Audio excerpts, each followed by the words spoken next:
As the Dasai festival approaches, many are preparing to travel back to their home districts to be with their families. Around 2 million people in average tend to leave the capital during the festival. However, transport operators have drawn the government's attention towards the need to repair dilapidated roads and highway sections that have been attributed to major road accidents. Good morning, I'm Sapsanamma, and these are the headlines of the hour.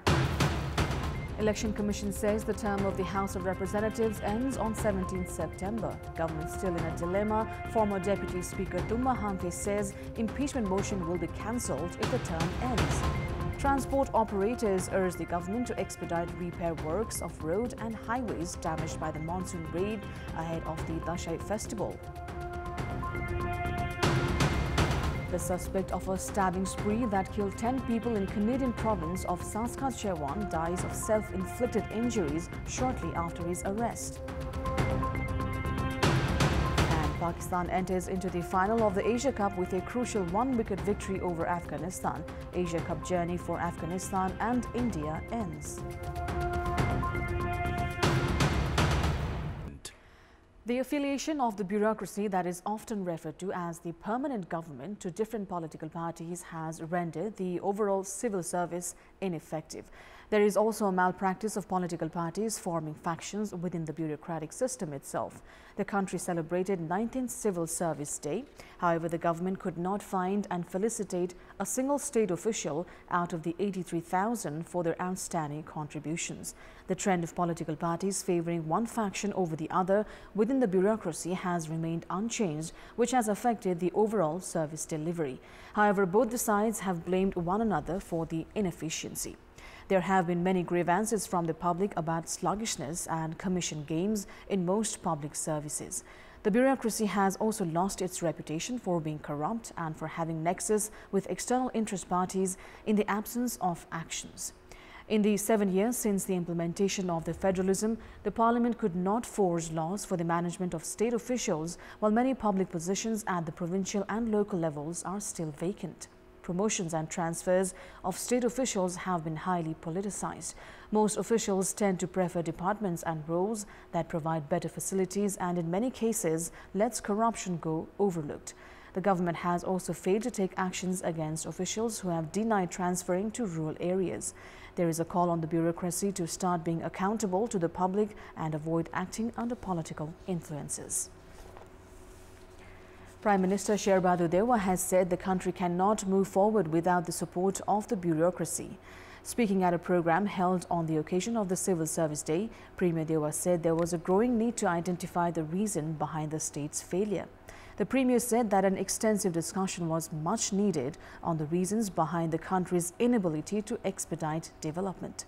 He added that the lack of willingness on part of the state officials to transfer to and work in the rural areas had obstructed many projects and expressed grievances on the sluggish development despite the presence of bureaucracy at the federal, provincial and local levels.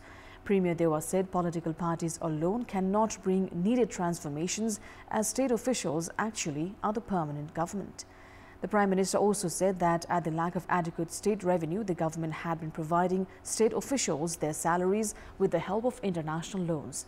Premier Dewar directed all government officials to exhibit accountability, saying that the government was ready to provide any facilities needed to motivate the officials to work for the country's development.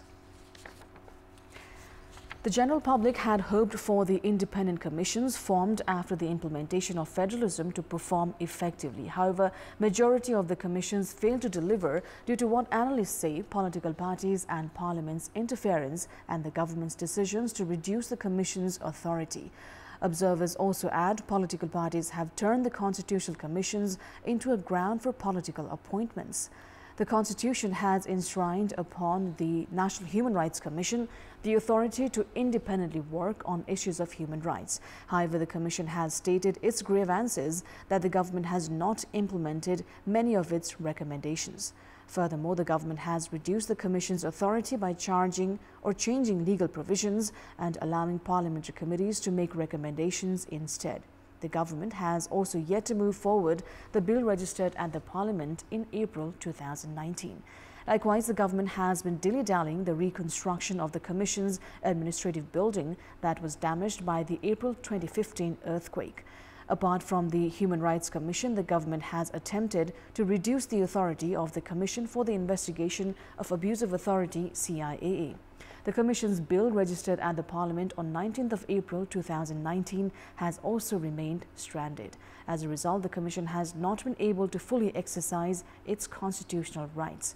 Elsewhere, the Civil Service Commission has not been able to take in new officials since 3 years due to lack of laws.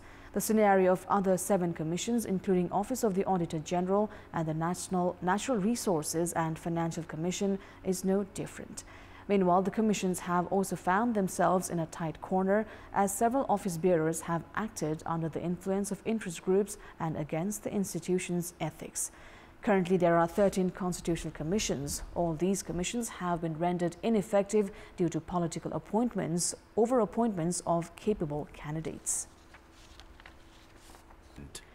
In our Public Voice segment, we've asked in all provinces what should be done to increase the efficiency of the civil service.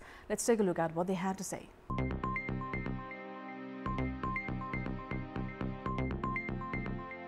गेटमै उहाँहरूले एउटा कर्मचारीलाई छुट्याउँदै फलानो झ्यालमा जानुस् भनेर गर्दाखेरि छिटो हुन्थ्यो। 4 दिन भइसक्यो अहिलेसम्म नागरिकता पाएको छैन। कुदाको कुदाए गर्छ। सबै प्रमाण भएर पनि नागरिकता दिन गाह्रो छ यहाँ। 3वटा कम्प्युटराइज रहेछ, 4वटा 5वटा गर्नुपर्ने। जेमरे घुस दियो तेमरे काम चल जायो। टोकनको व्यवस्था हुनु पर्यो। कर्मचारीहरूले पनि अलिकति आफ्नो अनुशासन आफ्नो जिम्मेवारीलाई वहन गर्न सक्नु पर्यो। भ्रष्टाचार भनेकै कर्मचारीदेखि भइरहेको छ। यो भ्रष्टाचार रोक्न पर्छ।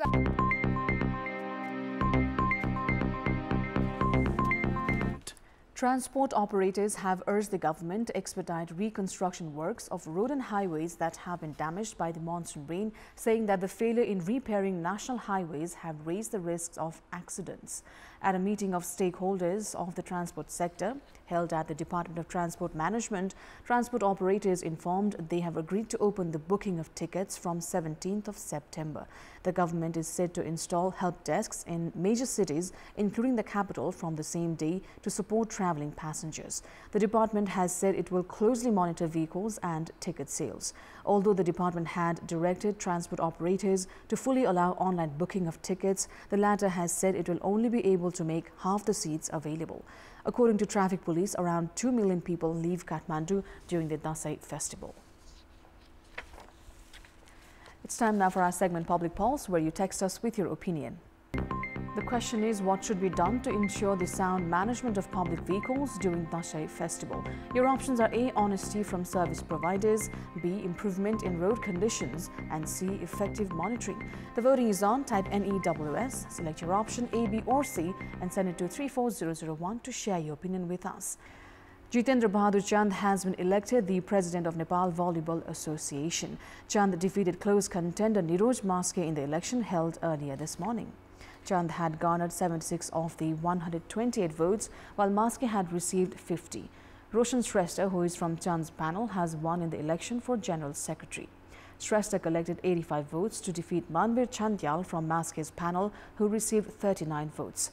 10 office bearers, including Padam Yam Bahadur Gurung as Vice President for Gandaki Province, Bhim Oli for Lumbini, Harka Singh Dhami for Sudur Paschim, Upendra Kumar Yadav for Madhesh Province and Madan Khadka for Province 1 were elected unopposed. Gautam Prasad Lassiwa defeated Jyoti Kesi for Bagmati Province. The Vice President post for Karnali Province is still vacant, as it was understood that Bharat Bahadur Shah, who was elected unopposed for the province, did not come from the province.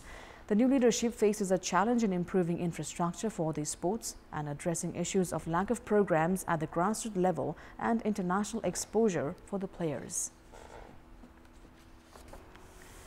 Now, police have expedited investigations against Nepal's men's national cricket team captain Sandeep Lamichhane after a rape case was filed against him. Meanwhile, the Cricket Association of Nepal has said that it will take a decision on Lamichhane only after conclusion of the police investigations.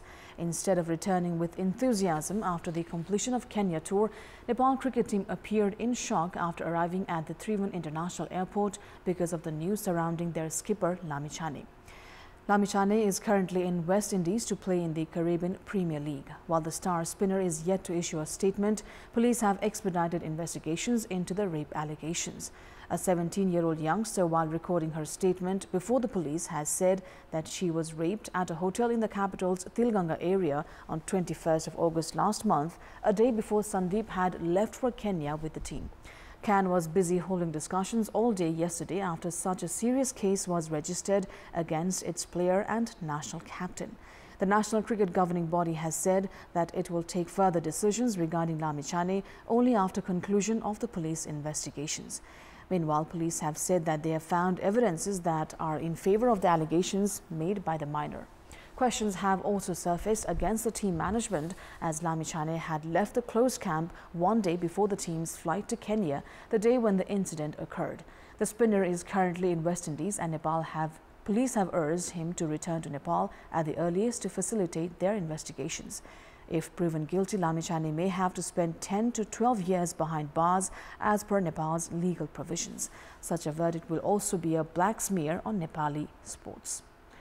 India have marked a winning start in the title defence at the 6th edition of the SAF Women's Championship with a convincing 3-0 win over Pakistan.